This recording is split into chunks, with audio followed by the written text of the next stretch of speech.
하나님께 대한 사랑과 감사의 표현이 맥추감사절입니다. 출애굽기 23장 16절을 보면은 맥추절을 지키라. 이는 내가 수고하여 밭에 뿌린 것에 첫 열매를 거둠이니라. 그리고 뭐라 그랬습니까? 거기에 수장절이 나오는데 수장절은 추수감사절을 말합니다. 맥추절이 수장절보다 앞에 있다는 거죠. 그럼 상반기 결산에 대한 감사를 드리고 이 맥추감사절의 감사가 여러분의 믿음의 모습 속에서 하반기에 있을 수장절, 추수감사절을 끌어당겨 올 수 있는 그런 놀라우신 축복을 연결하기 때문에 맥추감사절을 여러분들이 잘 보내면서 이제 후에 있을 추수감사절을 여러분들이 기대해도 좋을 줄로 믿습니다. 이 절기란 잔치, 우리나라의 그 명절과 같은 것입니다. 잔치, 명절 이런 뜻입니다. 그럼 잔치와 명절에 우리가 행사로만 끝나는 것이 아니라 이 절기의 목적은 맥추절을 지키라. 이는 내가 수고하여 밭에 뿌린 것에 첫 열매를 거둠이니라. 하나님은 첫 것을 좋아하세요. 가나안 땅에 들어갈 때 가나안 땅 제일 첫 성이 여리고성이었습니다. 여리고성은 철옹성과 같아서 굉장히 단단한 그런 성이었습니다. 근데 여리고성이 굳게 닫혀 있어서 사실 난공불락이죠. 그 여리고를 점령하기란 굉장히 어려운 일이었습니다. 근데 여리고성에 하나님이 뭐라고 말씀하시냐면 이 여리고성을 하루에 한 바퀴씩 7일 동안 7바퀴를 돌고 마지막 날 7바퀴를 돌으라. 그래서 13바퀴를 도는데 마지막 날 전부 침묵하고 여리고성을 도르라고 했습니다. 그게 전략이었어요. 인간적으로 생각하면 여리고성을 한 바퀴씩 도는 게 그게 무슨 전략이겠습니까? 그런데 하나님이 하라는 대로 하루에 한 바퀴씩 6일 돌고 7일째 되는 날 7바퀴를 돌자. 그 철옹성과 같았던 그 여리고성의 문 이름이 굳게 닫혔다는 뜻, 사가르거든요. 사가르, 교만이란 뜻입니다. 그 여리고는 이 난궁불락은 교만의 문을 부숴야 되는 거였어요. 그걸 뚫고 가야 되는데 진짜 순종만 했는데 여리고성이 와르르 무너진 줄로 믿습니다. 이것은 순종하여 얻은 결과죠. 그리고 가나안 땅을 발을 디딜 수가 있었는데 하나님이 전쟁이 끝나면 여리고성이 첫 성이기 때문에 거기에서 얻은 전유물, 먹을 것, 입을 것, 쓸 것 굉장히 많이 나옵니다. 전쟁에 이기면 다 갖게 되는 것입니다. 그 전유물을 하나님의 창고에 드리라 그랬어요. 이 말은 뭐냐? 가나안 땅에 처음으로 들어가자마자 처음으로 싸워서 이긴 여리고성의 전유물은 사람들 나눠주지 말고 다 하나님께 드리라. 첫 것이다. 그런데 몰래 아간이란 사람이 외투를 훔치고 돈을 훔쳐서 땅속에 묻어뒀죠. 그 결과 두 번째 성이 아이성이었는데 아주 조그만 성이에요. 여리고성을 이겼던 이 감정이 복받쳐가지고 아이성을 우습게 여겼습니다. 한 3,000명만 갔다 와 이랬습니다. 3,000명만 가서 싸우고 와라 그런데 대패를 거두죠. 완전히 집니다. 여리고성을 이겼는데 아이성을 졌어요. 그래서 여호수아가 눈물로 기도하니까 첫 것을 갈취한 자가 있다. 아간이 뭔가를 훔쳤다는 거죠. 그래서 이제 제비뽑기를 했더니 삽디의 아들 아간이 뽑히죠. 하나님은 내 것을 건드렸다 이 말이에요. 첫 것을. 10가지 재앙을 겪을 때 마지막 재앙에서도 장자가 죽는 죽음이었습니다.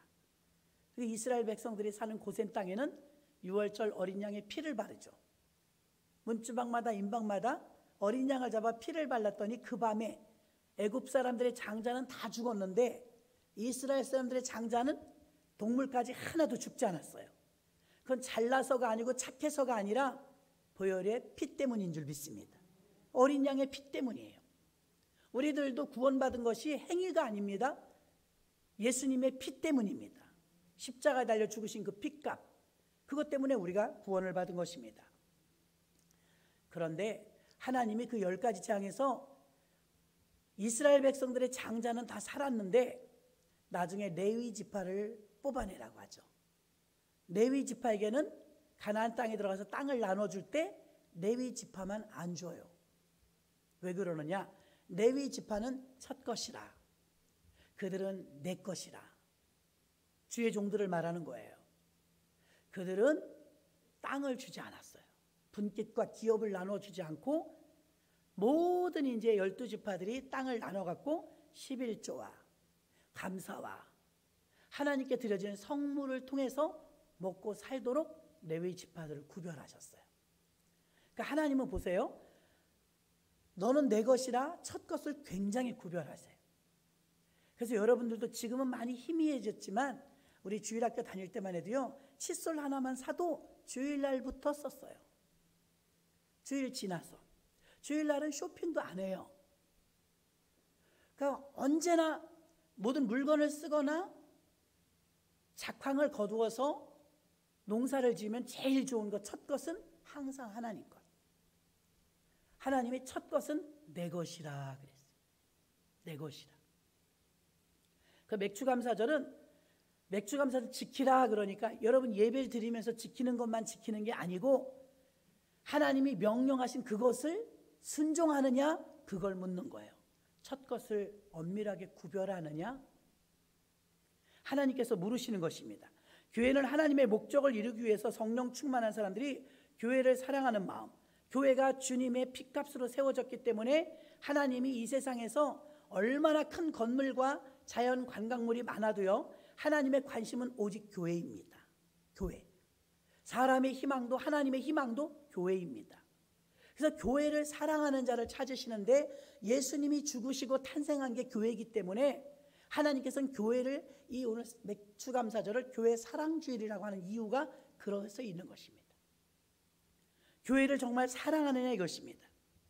우리나라하고 달라서 이른비와 늦은비가요, 우리는 봄에 오는 게 이른비고 가을에 오는 게 늦은비 같지만 이스라엘은 달라요. 10월, 11월에 오는 비가 이른비고요, 3월이나 4월에 오는 비가 늦은비예요. 놀라운 것은 강수량이 워낙 작기 때문에 농사를 지을 수가 없어요.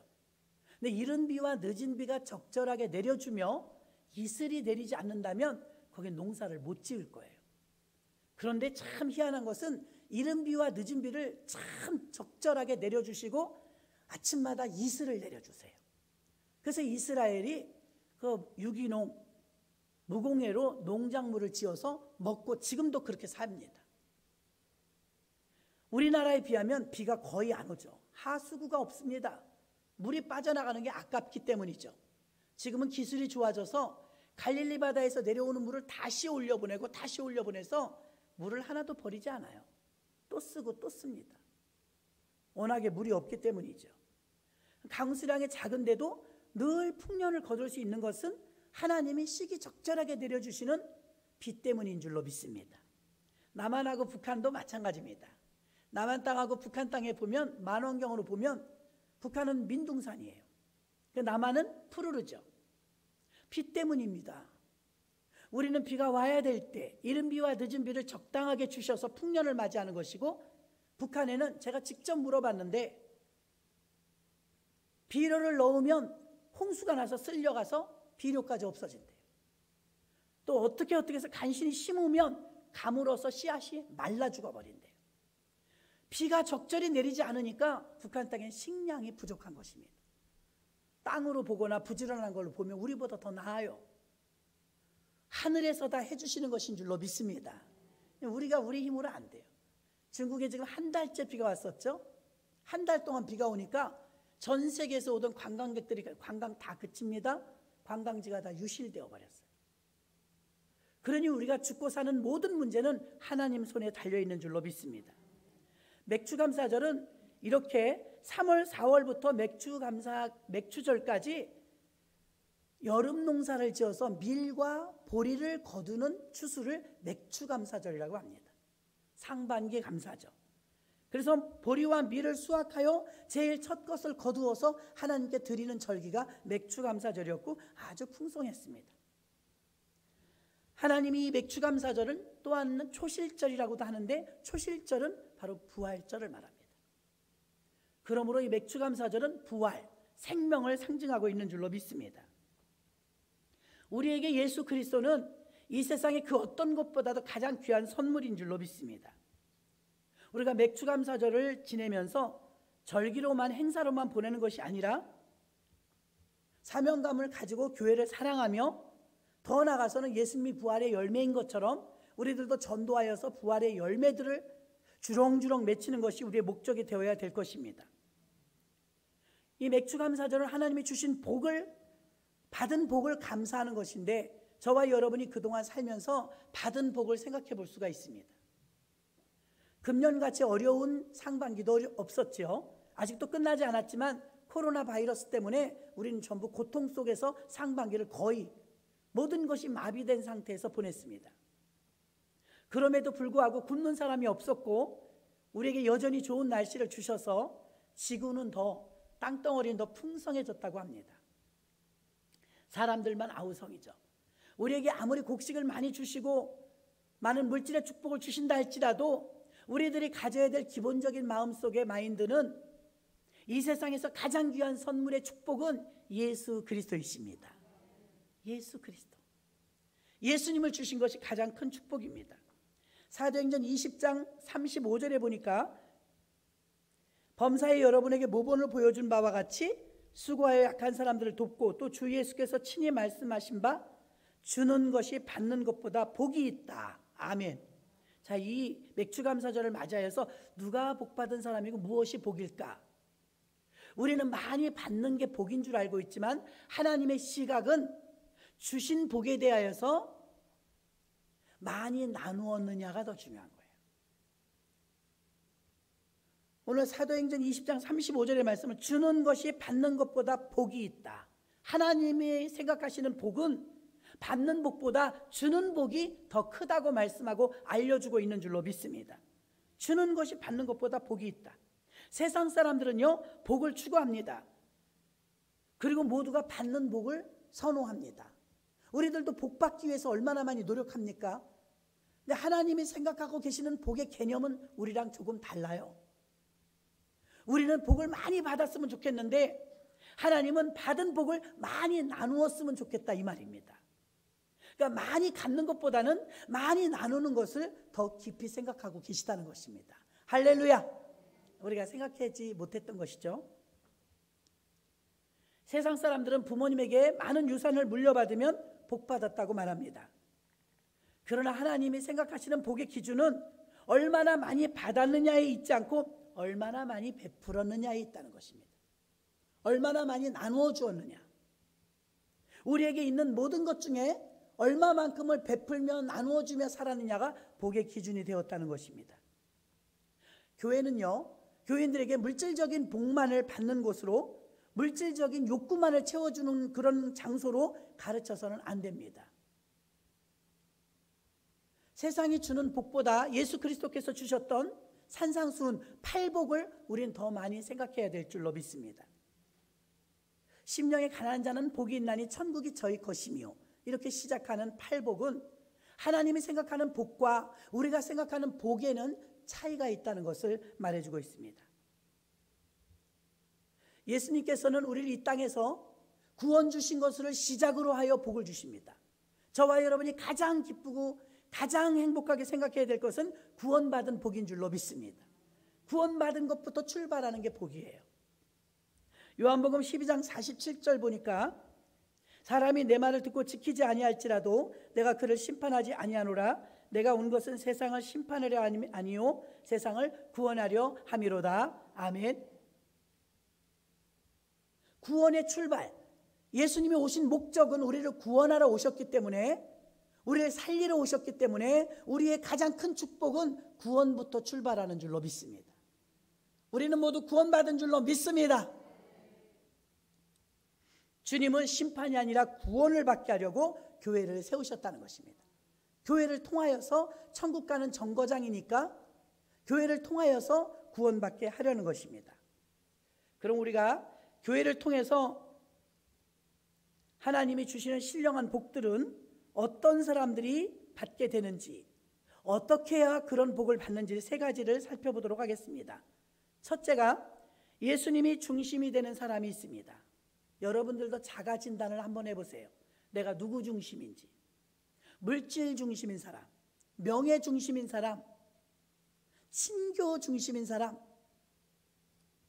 어떤 세상 것의 중심인 사람이 있어요. 사람이 중심인 사람. 그런데 오늘 신령한 복을 교회를 통해서 사람들에게 우리가 복을 베풀려면 예수가 중심인 사람들이 많아야 합니다. 아멘. 예수 중심. 자기 중심대로 움직이는 거예요. 돈이 중심인 사람 지금 일하고 있겠죠. 예수 안에서 예수가 중심이 되어서 오늘 본문 14절에도 바울은 말합니다. 표대를 향하여 그리스도 예수 안에서 하나님이 위에서 부르신 부름의 상을 위하여 달려가노라 그랬어요. 달려가노라. 표대를 향하여 그리스도 예수 안에서 향방 없이 뛰는 게 아닙니다. 부름의 상을 위하여 최선을 다하는 것, 충성하는 것 좋지만 예수 안에서 해야 합니다. 자기 열심, 자기 특심이 아니에요. 예수 안에서. 시험이 들 때는 예수의 이름으로 하지 않을 때 그렇습니다. 예수 안에서 무엇을 하든 여러분들은 예수님의 이름으로 하시기를 바랍니다. 복음은 최선을 다해서 달려갔던 바울은 나는 표대를 향하여 예수 안에서 달려간다 그랬습니다. 그러니까 여러분들이 예수 중심의 사람은 예수 안에 있어요. 예수 밖에 있는 게 아니라 탕자가 죄를 지었죠. 탕자가 아주 어려움을 겪어서 아버지께 돌아옵니다. 탕자를 모르는 사람은 교회 다니는 사람은 없을 거예요. 탕자는 허랑방탕했다고 성경에 기록되어 있지만 뭐 특별한 죄를 지은 건 없어요. 절도, 강간, 폭행 이런 거 한 거 없습니다. 그런데 탕자는 아주 어려워졌죠. 탕자가 지은 죄는 아버지를 떠난 겁니다. 아버지를 떠난 게 죄예요. 뭘 잘못한 행위가 아니라 아버지를 떠난 자체가 죄예요. 모든 걸 잃었습니다. 그런데 그가 회개하고 돌아오죠. 아무것도 한 거 없어요. 죽을 때까지 가서 노비 생활을 했습니까? 돼지를 키우며 쥐업 열매도 배를 채우지 못했었는데 딱 하나 회개하고 돌아만 왔어요. 아버지 내가 잘못했습니다. 나를 품꾼의 하나로 써주세요. 마음가짐이 달라졌죠. 돌아온 것밖에 없어요. 그런데 반지 끼워주죠. 색동옷 입혀주죠. 새 옷 입혀주고 소를 잡아서 잔치를 베풀어주고 아들의 이름이 복권되었습니다. 탕자는 완전히 회복된 줄로 믿습니다. 아버지께로 돌아온 게 회복이었어요. 그러면 탕자는 무엇이 잘못이었습니까? 세상 사람들이 잣대로 들이대는 윤리 도덕적인 죄가 아니라 하나님을 떠난 게 죄였어요. 아버지를 떠난 게 죄였다는 것입니다. 다시 말하면 예수님 안에 있는 게 복이에요. 예수님 안에 있는 게 선이에요. 예수님 밖에 있는 게 죄입니다. 예수를 믿지 않는 게 죄라고 그랬어요. 바울은 자기의 삶의 주인이 예수 중심이었습니다. 예수가 주인 되는 삶을 바울은 살아냈다는 것입니다. 성 프란시스는 그렇게 말했어요. 여러분 집에 불이 났다고 생각해 보래요. 가치가 나간다고 생각하는 건 다 밖으로 던질 겁니다. 그렇지 않습니까? 좀 값이 나간다 생각하는 건 불이 났으면 일단 빨리 몸부터 피하겠지만 조금 여유가 있다면 안에 있는 집기 도구들 중에서 가치 있고 좀 비싼 것부터 다 밖으로, 창문 밖으로 던질 거예요. 성령에 충만한 사람은 성령이 내게 임하면 육적인 건 다 밖으로 내보내는 거예요. 다 던져버리는 거예요. 내 안에 있었던 욕심, 시기, 질투, 하나님이 기뻐하지 않는 모든 인간적인 것들은 다 내보낸 사람이 바울 아닙니까? 나는 이 세상의 모든 것을 배설물로 여기노라. 다 버려버린다는, 아깝지 않다는 거예요. 성령의 사람은 하나님 것이 귀하지 육적인 것이 귀하지 않아요. 버릴 수 있는 것입니다. 그래서 복음이란 굿뉴스라고 하죠. 좋은 소식, 기쁜 소식. 요한복음 14장 6절에 내가 곧 길이요 진리요 생명이니 나로 말미암지 않고는 아버지께로 올 자가 없느니라. 이것이 복음입니다. 예수 믿어야 구원받고 예수 믿어야 아버지께 갈 수 있다는 것이, 바로 이것이 예수가 길이 되기 때문에 이 예수를 전하는 것이, 이 길을 전하는 것이 복음인 줄로 믿습니다. 사람은요, 누구를 바라보며 무엇을 생각하며 누구와 함께 하느냐에 따라서 여러분의 운명이 결정됩니다. 남편, 아내 잘 만나야 합니다. 친구 잘 만나야죠. 자녀도 부모도 잘 만나야 복입니다. 히브리서 12장 2절에 보니까 믿음의 주여 또 온전하게 하신 이 예수를 바라보자. 믿음의 주여 또 온전케 하시는 이인 예수를 바라보자. 저는 그 앞에 있는 즐거움을 위하여 십자가를 참으사 부끄러움을 개의치 아니하시는 이를 하나님이 보좌 우편에 앉으셨느니라. 아멘. 믿음의 주여 온전케 하시는 누구를 바라봐요? 예수를 바라보자. 우리의 신분의 변화가 오는 것입니다. 우리의 운명이 결정되는 것, 누구를 잘 만나야 됩니까? 예수를 바라볼 때 잘 됩니다. 사도행전 3장에 보면 미문가에 앉아 있었던 안진뱅이가 베드로를 바라봐요. 무엇을 줄까 하고. 그런데 베드로는 자기를 바라보는 그 사람에게 실망을 주진 않았어요. 나는 은과 금이 없다. 내게 있는 것으로 내게 주노니 곧 나사렛 예수 이름으로 일어나 걸으라. 자기를 향하여 주목하면서 바라봐요. 무엇을 줄까 해서. 근데 예수를 주죠. 우리도 그리해야 될 줄로 믿습니다. 예수 그리스도를 바라보며 살 때 온전한 사람이 됩니다. 우리가 착한 일을 하고 조금 절제한다고 해서 개선될 뿐이지 새 사람이 될 수는 없습니다. 장기 이식하시는 분들 보십시오. 고치는 게 아닙니다. 완전히 바꾸는 겁니다. 예수의 피가 오늘 저와 여러분에게 접목될 때 여러분 바뀌어야 될 줄로 믿습니다. 예수의 피가 나에게 수혈되어지면서 우리가 완전한 새 사람이 되어야 될 줄로 믿습니다. 바울은요, 학문이나 지식이나 경험으로 상위 계층의 사람, 하이 클래스였습니다. 세상에 많은 것을 알고 있었고 학문적으로 뒤지지 않은 사람이었습니다. 그러나 그런 빌립보서 3장 8절에 드디어 주 예수 그리스도를 아는 지식이 가장 고상하기 때문이라. 자기가 많은 학문을 섭렵했지만 가장 고상한 것은 다 초등학문이었고 가장 고상한 것은 예수 그리스도라고 말한 줄로 믿습니다. 고상하다는 뜻이 사전에 보니까 품이 있고 우아하고 고귀하고 존귀하고 가치 있다. 아주 좋은 말은 다 갖다 놓더라고요. 고상하다. 그러니 남에게 아우 참 고상하네요. 좋은 말입니다. 바울은 예수를 아는 것이 인생을 고상하게 만들어준다고 말하고 있는 줄로 믿습니다. 빌립보서 3장 8절에 주 예수 그리스도를 아는 것이 가장 고상함이라. 우리를 존귀하게 아름답게 우아하게 고귀하게 만들어주는 게 예수라 이 말입니다. 고린도전서 2장 2절에도 보니까 내가 너희 중에서 예수 그리스도와 그가 십자가에 못 박히신 것 외에는 아무것도 알지 아니하기로 작정하였습니다. 다 배설물로 여기고 십자가에 못 박힌 십자가를 자랑하겠다 이 말입니다. 자기를 자랑할 거 많아요. 여러분 내가 서울대학을 나왔으면 자랑하고 싶잖아요. 내가 성지순례를 갔다 왔으면 자랑하고 싶잖아요.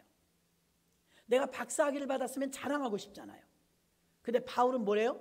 예수 그리스도 십자가를 자랑하고 싶대요. 아멘. 완전히 거듭났습니다. 자기의 것을 자랑할 것이 굉장히 많았지만 바울은 그것을 자랑하는 게 아니라 내가 십자가 외에는 결코 자랑하지 않겠노라. 이런 결심이 우리들에게도 있어야 될 줄로 믿습니다. 우리는 예수 그리스도를 바라보고 아는데 그치지 말고 예수 그리스도를 그 삶을 살아내는 우리 모두가 되어야 될 줄로 믿습니다. 예수님은 하나님이신 그분이 인간의 몸을 입고 오셔서 전문적인 용어로 성육신 하셨다라고 말합니다. 성육신. 사람인데 하나님이 들어 계신 거예요. 그래서 우리의 모델은 언제나 작은 예수가 되기 위해서 예수 그리스도의 성육신 하신 그 모습, 우리 안에도 성령이 들어가실 수가 있습니다. 우리 안에도 성령이 충만하여서 작은 예수들의 모습으로 나타내져야 주님이 우리를 향하신 계획이 이루어지는 것입니다. 사도행전 3장 6절에 조금 아까 말했던 안진뱅이가 예수의 이름으로 일어남을 받았습니다. 사도행전을 여러분이 계속 다독하시잖아요. 읽다 보면 제일 많이 나오는 게 뭐냐면 예수 이름이에요. 예수 이름. 귀신도요, 예수 이름만 말하지 말래요. 제가 어렸을 때는 아버지 이름만 대면 동네 구멍가게에서 외상을 주더라고요. 그만 이렇게 장부에 적어놓고 그렇게 살았어요, 옛날엔요. 그럼 제가 가면 안 주는데 아버지가 보냈다고, 어머니가 보냈다 그러면 주어요. 그게 부모님의 이름의 능력이죠. 그 외상값을 갚을 능력이 부모에게 있기 때문이죠. 저와 여러분이 우리 힘으로는 귀신 들린 사람 못 쫓아냅니다. 아무것도 할 수 없는 무력한 존재입니다. 우리는 그래요. 아까 대표 기도하신 분도 마지막에 뭐라고 했어요? 주 예수 그리스도의 이름으로 기도하옵나이다. 전부 예수 이름으로 하는 거예요. 그러면 아무리 나와서 미사오구를 많이 늘어놓은 기도를 한다 할지라도 마지막에 예수 이름이 들어가지 않으면 헛겁니다. 아무 보장도 받지 못합니다. 그래서 좀 더듬으면서 한다 할지라도 마지막에 예수의 이름으로 기도하면 그 기도는 하나님이 받으시는 기도입니다. 인감도장과 같은 보증이 예수 이름인 것입니다. 그래서 저는 많은 분들에게 그래요. 어렵고 힘들고 몸에 고통이 올 때 예수님 부르세요. 그럼 별로 귀담아 듣질 않아요. 아주 강력하게 기도해 주길 원해요. 아픈 곳에 손을 얹고 막 흔들어가면서 목소리를 높여가며 기도해 주길 원해요. 예, 저는 해달라면 해줄 수는 있어요. 진짜 능력은 예수의 이름으로 나가는 거예요. 예수의 피와 예수의 이름이 아니면 다 헛겁니다. 계약서를 아무리 많이 쓰고 도장 안 찍으면 헛거인 것처럼 예수 이름이 가장 귀한 것입니다. 예수 이름을 자꾸 불러야 돼요. 구약에도 신약에도 항상 여호와 이름을 불렀더라, 예수 이름을 불렀더라. 근데 오늘날 교인들은 예수 이름을 안 불러요. 내 힘으로 해보려고 해요. 왜 주여 삼창을 하면서 통성 기도하겠습니까? 능력이 예수의 이름의 보장이 되기 때문입니다. 예수를 바라봐야 되고 예수 안에 있어야 되고 예수 이름을 부르는 자가 예수 중심의 사람이에요. 여러분의 삶의 태도를 보세요. 예수 안에 있는가? 예수를 바라보는가? 예수 이름을 말하는가? 이것이 빠져있다면 일주일을 세상에서 살았는데 한 번도 내 입에서 예수 이름이 안 나왔다. 예수님 생각을 한 번도 안 했다. 예수님 안에 있는지 없는지도 모르겠다. 그럼 탕자처럼 다 잃어버리고 온 겁니다. 오늘 여러분들이 다시 채우셔서 보혈의 피와 살을 대하면서 여러분이 다시 예수를 바라보며 예수 안에 거하시며 예수 이름을 부르는 자들 되시기를 주님의 이름으로 축원합니다. 두 번째는 예수 그리스도의 몸인 교회를 세우는 사람이 있습니다. 교회를 세우는 사람. 무너뜨리는 사람이 있고요, 세우는 사람이 있어요. 어떤 사람이 복받은 사람이냐? 맥주절에 어떻게 하면은 복받은 사람으로 살 수 있을까? 첫째는 예수 중심인 사람, 둘째는 주님의 교회를 세우는 사람.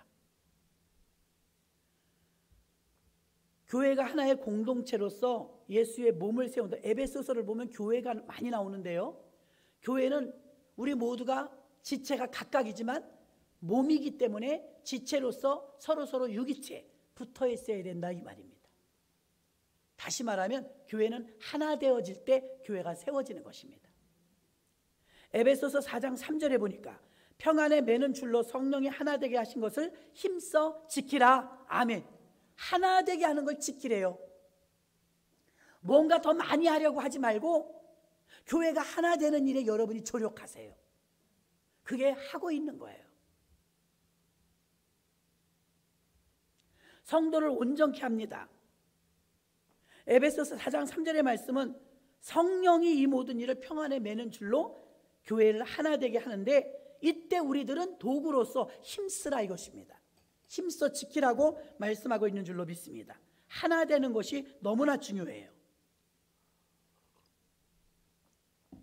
고린도전서 1장 10절에도 형제들아 내가 우리 주 예수 그리스도의 이름으로 너희를 권하노니 모두가 같은 말을 하고 너희 가운데 분쟁이 없이 같은 마음과 같은 뜻으로 온전히 합하라. 아멘. 한 마음이 되라는 거잖아요. 부부가 둘이 살아도 마음이 다르면 불행합니다. 식구가 대가족이라 할지라도 하나가 되면 행복합니다. 교회도 마찬가지인 것입니다. 바울은 고린도 교회가 항상 고민이었어요. 고린도 교회는요 9가지 성령의 은사가 나타나고 얼마나 기도를 많이 하면 그런 은사를 받겠어요. 성령이 충만한 교회였는데도 놀라운 사실은 하나가 안 됐어요. 다 자기가 잘났대요. 내가 받은 은사가 최고래요. 그래서 고린도 교회 때문에 바울이 굉장히 고민이 많았습니다. 늘 분열하기 때문에. 아볼로파, 게바파. 그냥 언제나 이패 저패로 나뉘어져 있던 게 고린도 교회 고질적인 문제였습니다. 한국 교회는 고린도 교회 가장 흡사해요. 성령의 은사는 너무나 많이 받았지만 늘 싸워요. 고린도 교회는요 은사는 충만했지만 하나 되지 못했어요. 바울이 가슴이 아파가지고 많이 기도합니다. 그 당시에 최고의 주의 종은 전 세계에서 지금까지도 최고의 주의 종은 바울입니다. 사도 바울. 고린도 교인들이 얼마나 교만한지 아십니까? 바울이 마음에 안 들어요. 바울 목사님이 마음에 안 드는데 누가 마음에 들겠습니까? 고린도 교인들은 바울을 별로 안 좋아했어요. 그래서 언제나 바울의 가슴이 아팠습니다. 그렇게 목숨을 걸고 자기 생활을 다 포기하고 주를 위해 사는데도 마음에 안 들어 했어요. 그리고 바울이 고린도전서 12장에 보면 은사가 나타나지만 고린도전서 13장에 하면 이렇게 말합니다. 너희는 더욱 큰 은사를 사모하라. 사람들이 말합니다. 은사가 또 있어요? 우리가 받은 것 말고? 그럼 기도해서 받아내야지. 무슨 은사입니까? 바울이 말합니다. 사랑은 오래 참고 사랑은 온유하며 사랑은 투기하지 아니하며 자랑하지 아니하며 쭉 사랑은 모든 것을 견디느니라. 엥? 그게 무슨 은사예요? 이게 가장 큰 은사입니다. 여러분이 받은 은사 가운데 이 사랑의 은사가 부족하여 이렇게 난리가 난 겁니다. 교회가 시끄럽고. 그러므로 더욱 큰 은사를 사모해서 제발 사랑의 은사를 받으십시오. 바울이 그렇게 말해서 그 유명한 고린도전서 13장이 사랑장이 나오는 거 아닙니까? 할렐루야. 12장에서 은사 받고 13장에서 사랑의 은사 받으라. 사랑은 율법의 완성이니라. 사랑하면 싸우지 않아요. 사랑하면 이해합니다. 사랑하면 품어줍니다. 사랑하면 수고합니다. 사랑하면 내가 희생합니다. 여러분들의 어머니들이 여러분을 그렇게 키웠어요. 사랑으로, 헌신과 희생으로. 그래서 우리들이 지금 존재한 것입니다. 할렐루야. 사랑은 너무나 좋은 것이죠.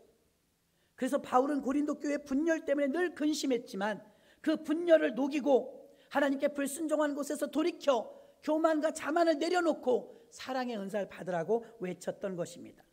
교회는 독주회가 아닙니다. 교회는 이게 성가대처럼 합주회인 줄로 믿습니다. 교회 안에서 머리가 되고 싶어하는 사람은 전부 머리만 하려고 합니다. 어느 지체가 다 다릅니다. 그래서 온전하여지려면, 몸의 기능이 온전하여지려면 어쩔 수 없이 서로 손을 잡아야 돼요. 몸이 유기체로 함께 움직여야 되는데 제가 머릿속에서 오른손 올려라 그러는데 얘가 가만히 있으면 환자입니다. 환자. 풍에 걸리신 분들 마음대로 안 되죠 이게? 그래서 저는 됩니다. 오른손, 왼손, 오른손, 왼손 이게 됩니다. 머리에서 시키는 대로 이 손발이 다 움직이는 것. 오죽하면 교회를 몸이라고 비유하셨겠습니까? 머리는 그리스도요, 지체는 우리들입니다. 몸은 하나의 유기체요, 함께 움직이는 것입니다. 손톱 밑이 아파도 다 아픈 것입니다. 발가락 하나만 아파도 다 아픈 것입니다.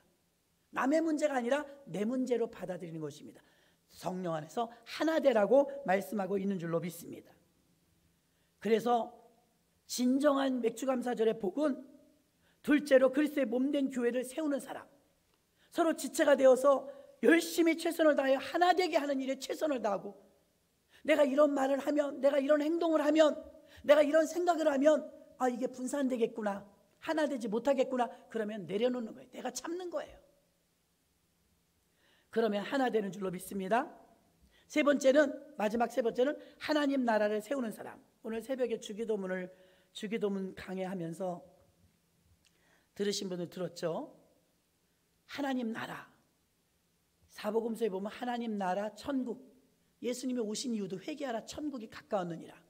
천국이나 하나님 나라나 같은 말입니다. 그러니까 사전에서 나라하고 쳐봤더니 국가, 국민 이렇게 나와요. 자, 나라가 형성되려면 3요소가 있어야 됩니다. 영토, 땅이 있어야 돼요. 나라가 되려면. 또 통치자, 그 다음에 국민, 백성. 이 세 가지 요소가 갖춰졌을 때 뭐 대한민국, 일본 이렇게 말할 수 있는 거예요. 통치자가 있고 백성이 있고 땅이 있어요. 그 영어 성경에 보면 이 성경에 나오는 수많은 하나님 나라와 천국은요, 영어 성경에 보면 그냥 나라는 사전에 찾아보면 네이션 이렇게 돼. 네이션.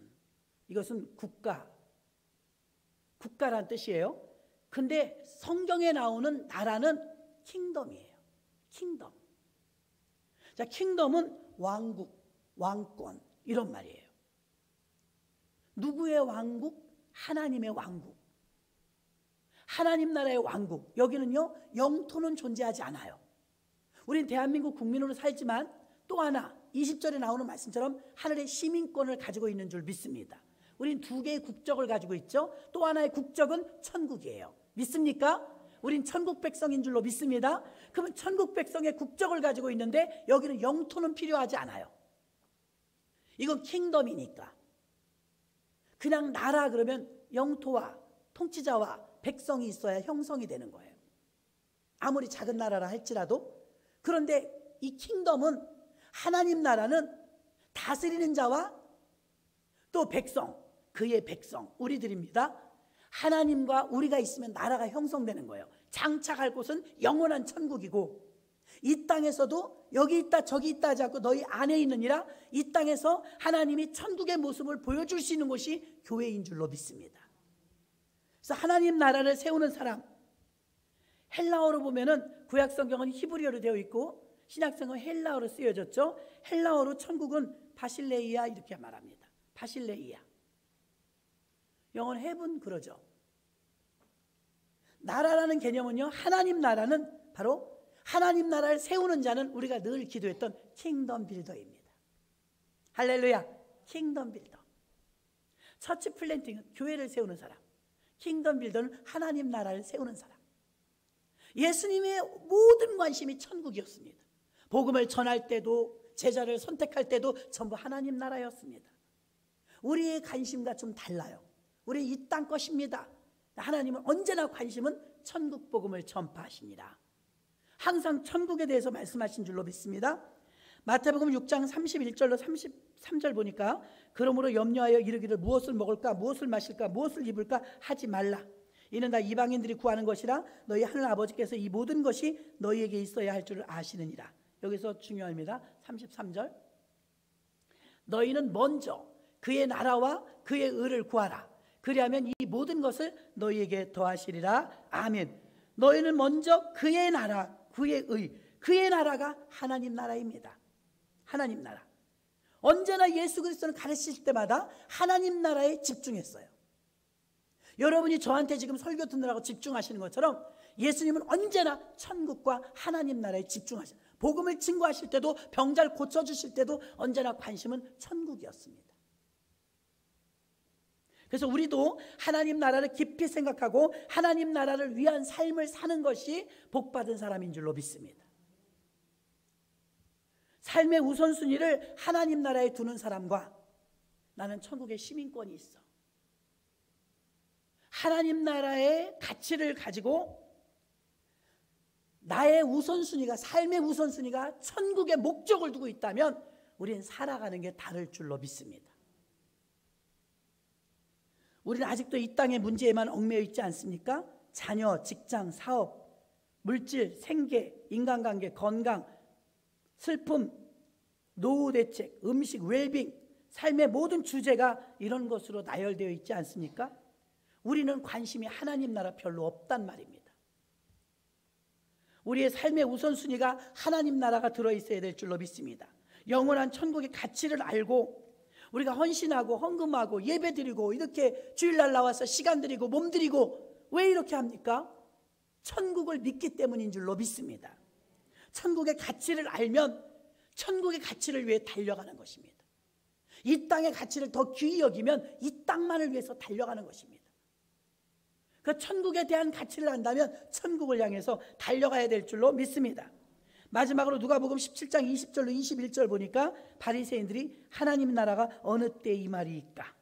예수께서 대답하시되 하나님 나라 볼 수 있게 하는 것이 아니라 여기 있다 저기 있다 못하리니 하나님 나라는 너희 안에 있느니라. 여러분 안에 하나님 나라 있습니까? 하나님 나라가 있어야 되는데 이 세상 나라만 있어요. 하나님 나라가 있어야 되는데. 자, 오늘 말씀을 정리하면 밀과 보리를 추수하는 맥추감사절입니다.